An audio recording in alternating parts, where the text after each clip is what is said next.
mesmo sem ver, eu acredito em você. Olá pessoal, tudo bem com vocês? Espero que sim, como sempre, né? Bom, gente, hoje nós vamos começar no nosso curso Estudo da Mediunidade, né, baseado nas apostilas da FEB, o programa 2, que é a apostila cor-de-rosinha, não é? Conforme vocês veem aí na tela. Então nós vamos começar do programa 2 e o módulo 1 do programa 2, que são 3 módulos, tá ok? O módulo 1 do programa 2, ele vai falar basicamente da prática mediúnica na casa espírita, tá bom?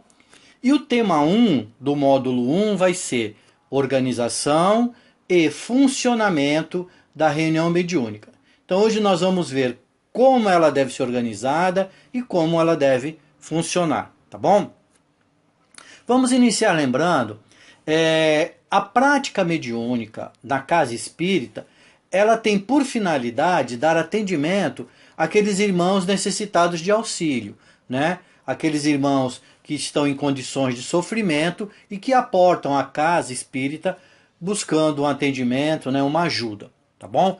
Tanto encarnados como desencarnados, tá ok? E para as pessoas que participam da reunião mediúnica, né, os membros do grupo, o que eles recebem, né, com isso? O conhecimento. E como é que esse conhecimento vem até nós? Pela troca de ideias. Então, quando nós estamos nos relacionando com os irmãos encarnados, bem como principalmente com os desencarnados, nós estamos conseguindo conhecimento, auferindo conhecimento que eles nos trazem, tá bom? Assim, vamos lembrar, né? As reuniões mediúnicas, ela tem algumas características que, na medida do possível, devem ser atendidas. É claro que se não tiver condições, você não vai deixar de fazer a reunião. Você vai buscar adaptar do melhor jeito possível. Contudo, tem algumas características que são básicas, né? Como, por exemplo, tem que se ver, né? A equipe do grupo, o local onde vai ser a reunião, que dia da semana essa reunião vai tomar lugar, o horário, não é? Qual o horário melhor para todos e entre outros, né? Outras características, tá ok? Essas reuniões mediúnicas, quando elas são sérias, elas devem evitar improvisações e descontinuidade. Por exemplo, uma improvisação. Hoje nós não vamos fazer na nossa sala porque hoje vai ter um curso específico na nossa sala. Não. A sala da reunião mediúnica é sala de reunião mediúnica, tá? E também a descontinuidade. O que ele se refere à descontinuidade? Vamos fazer a reunião amanhã? Vamos, tá? Aí semana que vem, semana que vem nós temos aquela festa, né, para ir, né? Aquela feijoada, então nós não vamos fazer. E isso numa reunião séria não deve acontecer, não pode acontecer, tá bom? Por quê? Porque a reunião mediúnica, ela é uma atividade responsável e é planejada pelos nossos benfeitores, pelos mentores da reunião, tá? E eles contam com a nossa participação, né, dos irmãos encarnados esclarecidos no dia que a reunião está marcada e no horário, tá bom? Então é de responsabilidade, né? Nós temos que ter a disciplina para participar das reuniões mediúnicas, tá? André Luiz nos fala o seguinte, que sem noção de responsabilidade, sem devoção à prática do bem, sem amor ao estudo e sem esforço perseverante em nosso próprio burilamento moral, é impraticável a peregrinação libertadora. Então vamos lá começar a aula propriamente dita. Organização e funcionamento da reunião mediúnica. Item 1. A privacidade. Bom, as reuniões mediúnicas elas devem ser privativas. Não com o sentido de só os iniciados participam da reunião, né? Só aqueles escolhidos. Não é isso. Elas devem ser privativas por quê? Porque a sala deve estar fechada, não é? Para que seja evitada a entrada daqueles irmãos que chegam atrasados. exceto quando avisam, não é? E também de pessoas alheias ao trabalho. Então você está lá na reunião, está dando uma passividade, a pessoa pega e entra. Ah, eu vim perguntar aqui onde fica a rua tal, o endereço tal. Não é? Não tem condições. Então a sala tem que ser fechada, tá bom? Para evitar esse tipo de coisa. Não se justifica também a gente atrasar o início da reunião devido ao atraso de alguém. Por quê? Porque previamente a sala já foi preparada pela equipe espiritual, não é? Eles já fizeram toda a higienização do ambiente, já prepararam as barreiras fluídicas. Eles chegaram lá bem antes que nós para deixar tudo preparado, porque eles não fazem nada de improviso. E aí nós chegamos a hora que a gente quer, não é? Tá marcada que a nossa reunião é 7h30. Ah, eu vou chegar 15 para as 8. Não, a gente começa a reunião no horário marcado sempre, e a gente só abre a porta para aquele irmão que por acaso ficou preso no trânsito e ligou para nós, ou teve algum empecilho de última hora, e liga e fala, olha, eu vou me atrasar 10, 15 minutos. Mais uma vez, André Luiz fala o seguinte, que a pontualidade ela é essencial no nosso dia a dia, e ela disciplina a nossa vida, não é? Então, quando nós somos pontuais, nós temos disciplina, tá bom? E ele ainda afirma o seguinte, é aconselhável que se feche a porta de entrada da reunião 15 minutos antes do horário marcado, para a abertura da própria reunião. Nesse tempo, esses 15 minutos, deve-se fazer uma leitura preparatória, tá bom? Então vamos sempre ter isso em mente da nossa disciplina de não faltarmos à reunião e chegarmos sempre antes do horário indicado. Item 2. Os participantes encarnados da reunião. Bom, os participantes encarnados, os membros do grupo, eles devem ter uma formação básica, não é? Tanto evangélica quanto doutrinária do Espiritismo, tá bom? Isso se adquire como? Através de cursos, né? Como o ESDES, né? Que é o curso do ensino sistematizado da doutrina espírita. Esse curso que nós estamos fazendo, que é o curso da mediunidade, não é? E outros cursos, bem como o estudo de obras, das obras básicas da codificação, tá bom? Pois elas oferecem esse conhecimento para que a pessoa possa participar da reunião mediúnica. Especificamente, o livro dos médiuns, tá? E por que estudar, né? Por que essa preocupação tanto com o estudo para participar de uma reunião mediúnica? Porque o estudo ele vai nos permitir a nós identificarmos o que é verdadeiro e o que é falso. Né? Nós já vimos isso, né? Já pincelei isso quando eu falei da mediunidade, de efeitos inteligentes, não é? Principalmente da mediunidade de psicografia, não é? Para que seja não feito uma censura, mas que seja olhado à luz da doutrina, se aquilo que está sendo colocado é verdadeiro ou falso. Ora, como eu vou saber o que é verdadeiro, o que está dentro do pensamento doutrinário, se eu não estudar? Não é?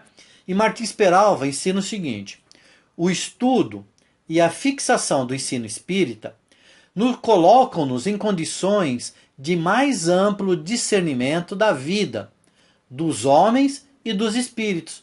Quer dizer, o estudo abre a nossa mente para entendermos o mundo de uma forma mais holística, tá bom? Os participantes encarnados, eles devem buscar, nós devemos buscar constantemente a nossa evolução moral espelhada no Evangelho de Jesus, nos ensinamentos do Mestre. É o maior exemplo que nós temos aqui de moral para seguirmos, não é? Com isso, o médium, né, o participante encarnado, ele consegue ter um suporte moral para ele dialogar com aqueles irmãos comunicantes que vêm à casa espírita, tá bom? Principalmente aqueles que ainda se comprazem em fazer o mal, que ainda estão ligados ao mal e que têm prazer de fazer o mal. Como eu posso dialogar, argumentar com um irmão que está moralmente atrasado, se eu também estou igual a ele? Então eu tenho que buscar, pelo menos, eu tenho que ter argumento dizendo que eu estou tentando, estou buscando me melhorar, por isso eu tenho condições de mostrar a ele o melhor caminho. E Martins Peralva completa ainda: o aprimoramento moral contribui para que, na condição de médiuns, de receptores da espiritualidade, afinizemo-nos com princípios elevados. Então, quando nós estamos na nossa labuta da mudança, não é? Da nossa reforma íntima, nós entramos em contato mais facilmente com a espiritualidade superior. Por isso, também, é muito importante não só o estudo, mas que os membros do grupo, eles participem de algum trabalho, de alguma atividade em favor do próximo na casa espírita ou em qualquer outro local, não é? Que ele esteja engajado em algum trabalho beneficente em favor de outra pessoa, tá bom? No grupo mediúnico, o número de participantes ele não deve ser maior ou muito grande para que ele não torne a reunião improdutiva, para que ele não prejudique a reunião, não é? Porque às vezes quando é muito grande o número, acaba que a reunião não corre, né, favoravelmente. André Luiz recomenda que o grupo, né, em média, tenha 14 participantes. Já Leon Denis põe 12 participantes, tá bom? Então essa seria a média dos participantes. É importante que entre os participantes do grupo haja empatia, não é? Haja amizade, haja fraternidade e que todos tenham a mesma preocupação de buscar objetivos superiores. E vamos lembrar que Kardec fala, por que tem que ter essa homogeneidade nos pensamentos? Vejam só o que Kardec fala. Uma reunião é um ser coletivo, cujas qualidades e propriedades são a resultante das de seus membros, formando uma espécie de feixe. Ora, quanto mais homogêneo for esse feixe, tanto mais força terá. Então, quanto mais os pensamentos forem uníssonos, mais força o grupo terá na ajuda ao próximo no trabalho. Tá bom? Outra característica dos participantes encarnados é que aqueles irmãos que estão em processo obsessivo, eles não devem participar da reunião mediúnica. E por quê? Ele deve ser afastado temporariamente e ser encaminhado para um atendimento espiritual da casa. Então lá as pessoas encarregadas, né, vão fazer o atendimento, vão orientá-lo, vão ajudá-lo, como nós vimos no programa 1, não é? Recursos espíritas para a desobsessão, vai seguir aqueles passos e quando ele estiver reequilibrado, não é? Volta normalmente a trabalhar no grupo.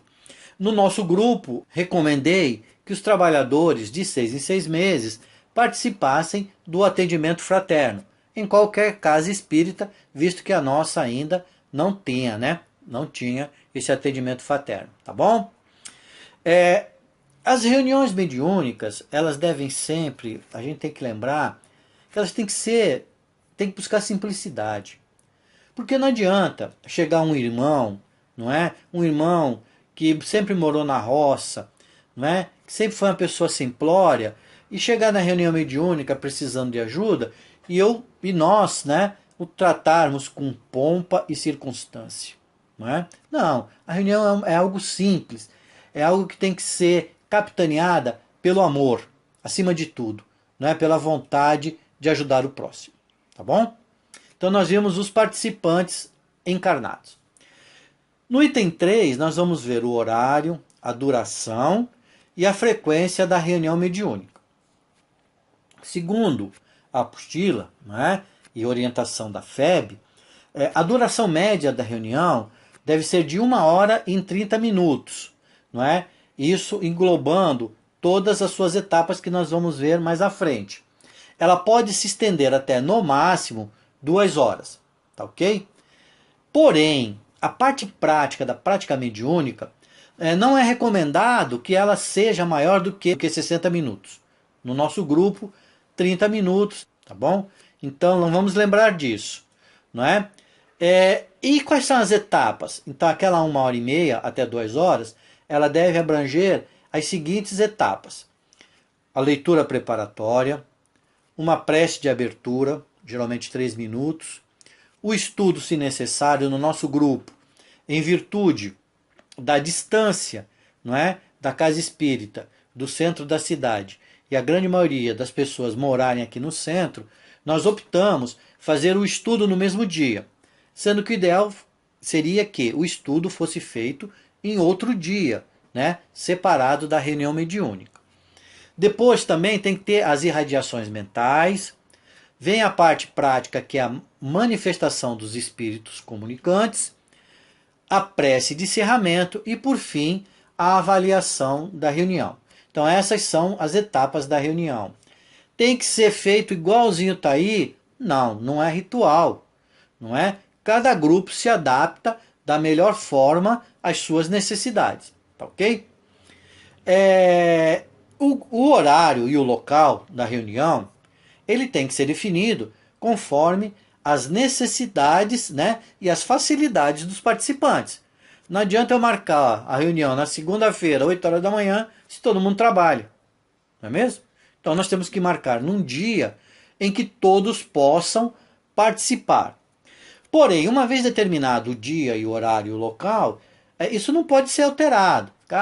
Amanhã vamos fazer na terça, né? Porque eu tenho aquela formatura. Não, vamos fazer na quinta, né? Porque eu tenho aquele... Não, é no dia e no horário e no local que foi definido, deve ser respeitado. Porque Leon Denis nos explica o seguinte: convém reunir-se em dias e horas fixos e no mesmo lugar. Os espíritos podem se apropriar, assim, dos elementos fluídicos que lhes são necessários, e os lugares da reunião, impregnando-se desses fluidos, tornam-se cada vez mais favoráveis às manifestações. Vocês veem que as orientações, tudo tem um significado, não é? Tudo tem uma razão de ser, tá bom? É recomendável que as reuniões sejam feitas semanalmente, tá? Porém, dependendo da necessidade dos membros do grupo, do local, não é? E outros fatores, ela pode ser feita quinzenalmente. Contudo, mensalmente, se ela for definida, é raro, não é recomendável. É melhor então que se busque fazer quinzenalmente, tá ok? Por outro lado também, não se deve fazer reuniões ocasionais. Então alguém liga: meu primo, o sobrinho da minha tia desencarnou, dá para fazer a reunião hoje para a gente evocá-lo? Não, não foi marcado um dia, um horário e um local certinho, não é? Vamos obedecer. Em casos excepcionais, quando a diretoria da casa, juntamente com o departamento mediúnico, definem, aí sim pode-se fazer uma reunião extemporânea para atender excepcionalmente algum caso específico, mas que isso não vire regra, tá ok? Também é recomendado que o participante da reunião de determinado grupo, ele participe apenas de uma reunião por semana, que ele não fique em 3, 4 grupos durante a semana. Isso por quê? Porque pode atrapalhar a sua assiduidade, ele pode se cansar, não é? E pode os horários se chocarem, além de evitar os desgastes energéticos dele e psíquicos como médium, não é? Os seus fluidos, como nós já vimos. Especialmente no caso de médiuns ostensivos, não é? Aqueles que têm a mediunidade bem ostensiva, tá bom? Então não é recomendado. Em casos também de enfermidade, quando o médium está doente, ou quando ele está muito cansado por suas tarefas, né, diárias, recomenda-se que ele se afaste do grupo, tá bom? Ou que ele participe moderadamente nas reuniões. Então, se ele tem por costume dar 2 passividades, não é? Que ele dê uma passividade só a cada reunião, não é? Ou em algumas reuniões ele só fique, né, na sustentação, não dê passividade, tá ok? Para preservar, não é, a sua saúde. Como eu falei, né, Na reunião é recomendado são recomendadas, né, apenas 2 passividades por médium na reunião e 1 passividade por vez, tá ok? O item 4 é a renovação do grupo, como se dá, a assiduidade dos seus participantes e a pontualidade da equipe. Então nós vamos ver, não é? Bom, a entrada de novos integrantes no grupo é normal, não é? Não pode falar, não, esse grupo é nosso, é meu, só nós que começamos, não entra mais ninguém. Não, não é? Haverão saídas e entradas enquanto o grupo existir. Porém, essas saídas e essas entradas, elas devem seguir algumas normas e alguns critérios. Não é? No nosso grupo, por exemplo, nós temos um estatuto definindo isso. Ela não pode ser demasiadamente aberta, permitindo que qualquer um entre, não é? Chega lá, eu acho que eu vejo espírito. Não, então vem para a reunião, não é? E nem totalmente fechada também, exigindo que a pessoa tenha sido da época de Kardec. Ah, você ajudou a fazer a codificação? Ah, não ajudei, então você não pode entrar no grupo. Também não é assim, não é mesmo? Então tem que ser sempre dentro do quê? Da harmonia, do equilíbrio, sempre, tá? Cada entrada, então, tem que ser analisada com critério, tá? Por quê? Porque se nós passarmos a ter constantes renovações, cada semana pessoas novas, isso pode resultar em prejuízo da assimilação energética do grupo, não é? Porque cada um está numa vibração diferente. E se nós já estamos no grupo há 10, 12 anos, nós já vibramos no mesmo diapasão, não é? Porque estamos acostumados uns com os outros. E as pessoas novas levarão tempo, óbvio, para sintonizarem nessa energia. Nos casos da saída, né, de evasões, quando o grupo tem baixa assiduidade e as pessoas são impontuais, não respeitam a pontualidade, esses casos devem ser investigados pelo coordenador, né, com lucidez e com fraternidade, certo? Então ele deve observar, né, e procurar esses irmãos que estão nessa situação, conversar reservadamente com eles. Por quê? Porque é um trabalho voluntário, não é? A pessoa não está ali obrigada. Então, o coordenador tem que ter essa sensibilidade de mostrar para a pessoa, não é, que ela tem que prestar atenção nessas dificuldades que ela tem. E quais as motivações, não é mesmo? Às vezes, a pessoa está passando por uma dificuldade que ninguém sabe, não é? E a partir dessa conversa, o coordenador pode orientar e ajudá-lo, tá bom? E, principalmente no caso das evasões, o que o coordenador, né, do grupo tem que observar? Tem que observar se o grupo tem problema de quê? De rivalidade.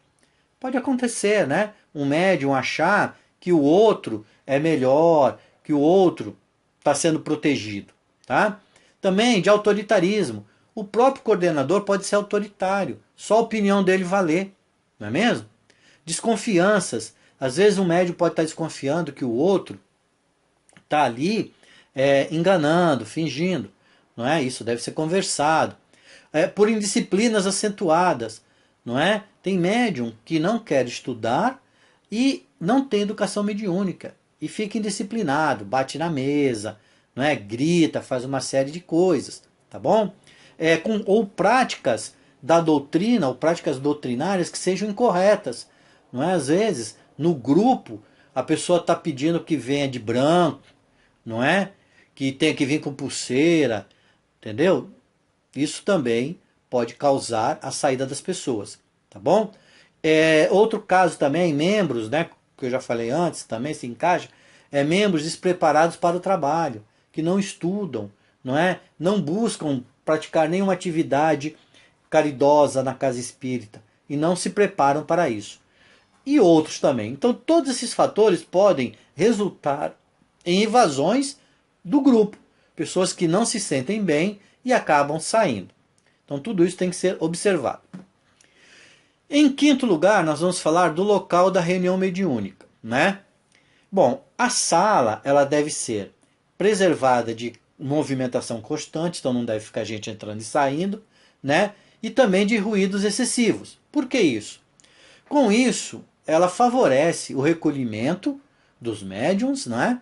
E a concentração e o próprio transe. Porque é difícil para o médium ele concentrar num lugar onde fique passando carro buzinando todo momento. Não é? Aquilo tira a concentração do médium e dos participantes também da reunião. Tá bom? Na reunião pode ser utilizados gravadores, né, para gravar as mensagens ou algumas passividades, né, e aparelhos reprodutores de som também. Tá bom? Pode ser celulares também, porque a música facilita, não é, para os médiums essa relação para entrar no transe, tá bom? Porém, não adianta você pôr uma música muito alta, não é? E isso vai atrapalhar o quê? A concentração. Se você puser um gravador com uma luz bem forte, também vai atrapalhar a concentração. Então, tudo tem que observar de modo que não perturbe a concentração e nem a sintonia mediúnica. Importante frisar que as reuniões mediúnicas devem ser realizadas no centro espírita. Por quê? Porque não é recomendável se realizar ela em casa, não é? No bar da esquina, no ônibus, não é? Conforme nos explica André Luiz. Ele diz o seguinte: as lides da desobsessão, quer dizer, as reuniões mediúnicas, pedem o ambiente do templo espírita para se efetivarem com segurança. Com segurança. No templo espírita, os instrutores desencarnados conseguem localizar recursos avançados do plano espiritual para o socorro a obsidiados e obsessores. É aí, entre as paredes respeitáveis da nossa escola espiritual, que nos cabe situar o ministério da desobsessão. Então é no centro espírita que tem toda a segurança, não é? Todo o preparo para a reunião. Fica a indicação do livro da Schubert, que está aparecendo aí, não é? Para vocês darem uma lida. É muito interessante que ela fala dessa parte da segurança que é feita para a reunião mediúnica. E a sala, como deve ser? Bom, os móveis da sala devem ter uma mesa, é óbvio, não que seja obrigada. Tem grupos que fazem reunião sem mesa, não é? Só com cadeiras, né? De forma ovalada, tá bom? Não é obrigatório ter a mesa, tá? Cadeiras, é óbvio, né? Um armário para você guardar livros, papéis, essas coisas do grupo, né? Anotações, papéis, lápis e os aparelhos eletrônicos que eu falei, acabei de falar para vocês. As cadeiras, né? A reunião deve ficar, as cadeiras e os móveis devem ficar colocados de modo que não atrapalhe a circulação tanto do médium, não é? Do médium sustentador, quanto do dialogador. E as cadeiras também, elas não devem ser tão confortáveis que levem a pessoa ao sono. Vai pôr na cadeira do papai e a pessoa vai dormir. Mas também não deve ser desconfortável que dê dor nas costas, não é? Então nós temos que sempre prestar atenção nisso. A sala deve estar sempre limpa e bem simples, não é? Não deve ter adornos, os médios não precisam de vestes especiais, não é? Não precisa de decoração com flores, quadros, essas coisas, tá bom? A sala da reunião mediúnica tem que ser simples e tranquilazinha, tá bom? A luminosidade na sala, durante as passividades, ela deve ser reduzida, porém não deve ficar no total escuridão, no breu. Geralmente usa-se uma luz colorida, não é? Para ficar aquela penumbra. E também aquela água que vai ser magnetizada, não é? Durante a reunião, ela deve ficar num vasilhame afastado da mesa, para evitar acidentes, tá bom? É bom na sala de reunião também, mediúnica, ter-se obras como o Evangelho segundo o Espiritismo, para leituras, né? O Livro dos Médiuns, né? Para estudo, orientação, o Livro dos Espíritos também. Então, as características foram essas, meus amigos. Devemos sempre lembrar, né, que a prática mediúnica ela deve estar sempre permeada por cuidados permanentes.